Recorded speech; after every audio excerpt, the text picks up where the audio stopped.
Can we start just quickly with Rory McIlroy? Because we record this on Monday morning off the back of one of the great sporting moments I think I can remember in the last X number of years. How much, how much did you dial into it, and B, just a sense of the pride?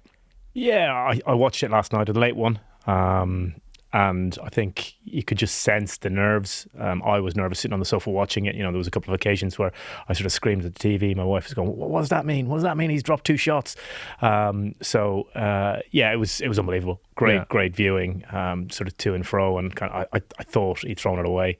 He missed that putt. He did as well. Yeah, well, yeah. I did. You know, when he walked up after 18, kissed his wife and his daughter, I just thought that's that one where, you know, you kind of going, your wife's going, yeah. And Rose had been so good, and sort of obviously that last round by him was amazing. So sort of going down that playoff hole, I thought, whoosh. But wow, you know, some of those orange shots he hit were amazing, and incredibly proud of him. You know, I think, you know, you're looking at the guys, the Grand Slammers who've done that in golf. You know, they did it their first or their third attempt.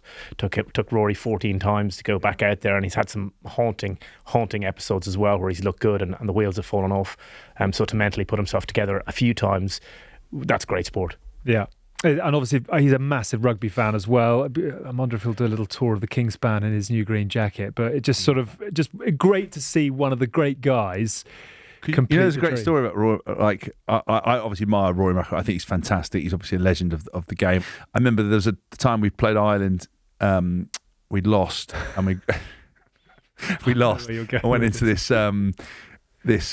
nightclub in Dublin, Crystals, and I remember I got shown round his table, and this bloke was like, "Hey, fuck you, unlucky England, like England shit, Haskell, yeah."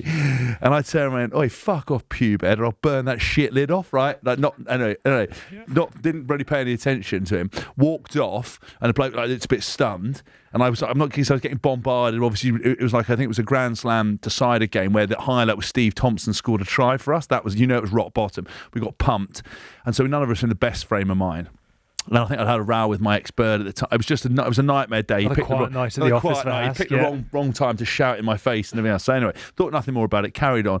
And then our lads went, "Oh, Rory McIlroy's in the club." I was like, "Oh, sick. I love Rory McIlroy." Led me back to the table. Turns out it was pubed. Yeah. And I was like, fuck that up. And see, when he was younger, he had the little curly little fro thing. So I'm not sure he's my biggest fan, but I'm one of his fans. My Instagram is packed with photos today of people who have met or played with Tiger Woods, with Rory McIlroy over the years, and there's sort of pictures of their elbow in shot, etc.